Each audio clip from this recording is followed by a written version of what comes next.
ಏನಣ್ಣ ಭಾಳ ಚಿಂತೆ ಕೂತಿ? ಏನಿಲ್ಲ ಸುಮ್ಮ ಕುಂತೇನೆ. ಏನು ಹೊಲದ ಕಡೆ ಬಂದ್ರೆ? ಅಣ್ಣ ದಿವ್ಸಕ್ಕೆ ದಿವಸ ಭಾಳ ಸಾಲದವ್ರ ಕಾಟ ಆಗೈತಿ. ನಮ್ಮನ್ನ ನಂಬ್ಕೊಂಡ ಸಣ್ಣ ತಮ್ಮ ಅದಾನ. ಅವನ ಭವಿಷ್ಯನು ಸ್ವಲ್ಪ ನೋಡುನು, ಎಲ್ಲಾರ ಅವಂಗೂ ಮೆಟ್ಟಿಗೆ ಹಚ್ಚುನು. ಅದಕ್ಕೆ ಏನು ಮಾಡ್ಬೇಕಂತ ತಿಳ್ಕೊಂಡಿ? ಅಣ್ಣ ಹೊಲ ಮಾರಿ ಬಿಡುನು. ಏನು ಮಾತಾಡ್ತೀವೋ ತಮ್ಮನಿ? ಹಾಂ, ತಲೆಮಾರಿಂದ ಕಾಪಾಡ್ಕೊಂಡು ಬಂದಿರೋ ಜಮೀನ್ ಅದ, ಅದನ್ನ ಮಾರಂತೇನ? ಏ ಅಣ್ಣ ಗೊತ್ತಾಗ್ಯಾನ? ಅಪ್ಪ ಮರ ಬೆಳ್ಸ್ಯಾನಂತ ನಮಗ್ ಊರ್ಲ ಹಾಕೊಳಕ್ ಬರ್ತೈತೇನ? ಅದಕ್ಕ ಹೊಲ ಮಾರಂತೇನ? ಏ ತಮ್ಮ, ನೀ ಕಲ್ತವರದಿ ಅಣ್ಣಗೆ ಹೇಳ. ಇಲ್ಲೋ ಅಣ್ಣ, ದೊಡ್ಡ ಅಣ್ಣ ಹೇಳಿದ ಮಾತು ನಾ ಯಾವತ್ತೂ ಮಿರಿ. ಏ ಅಣ್ಣ, ಇವತ್ತು ನೀ ಹೊಲ ಮಾರಿ ನೌಕರಿ ತಗೋಬಹುದು, ಅದ ನೌಕರಿ ಮಾರಿ ಹೊಲ ತಗೊಳಕ್ ಆಕೈತೇನೋ? ನೋಡ್ತಮ್ಮ, ಏನು ಕಷ್ಟ ಐತಿ ಈ ಹೊಲದಾಗ ದುಡ್ದು ತೀರಿಸ್ತೀನಿ. ಆದ್ರೆ ಹೊಲ ಮಾರೋ ವಿಚಾರ ಅಂತರು ಬಿಟ್ಬಿಡು. ಏ ನೀವಿಬ್ರು ಏನಾರ ಮಾಡ್ಕೊರಿ, ಈ ಹೊಲದಾಗ ನನಗ್ ಪಾಲು ಬೇಕ.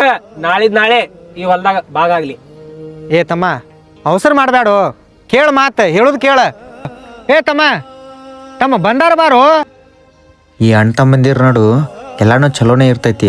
ಆದ್ರೆ ಆಸ್ತಿ ವಿಚಾರ ಅಂತ ಬಂದಾಗ ಎಲ್ಲರೂ ವಿರೋಧಿಗಳಾಗ್ಬಿಡ್ತಾರ. ಅದೇ ದೊಡ್ಡವ್ರು ಹೇಳ್ತಾರಲ್ಲ, ಹುಟ್ಟುತ್ತಾ ಅಣ್ಣ ತಮ್ಮಂದಿರು, ಬೆಳೀತಾ ದಾಯಾದಿಗಳು ಅನ್ನೋ ಮಾತು ಖರೆ ಆಯ್ತು ನೋಡ್ರಿ.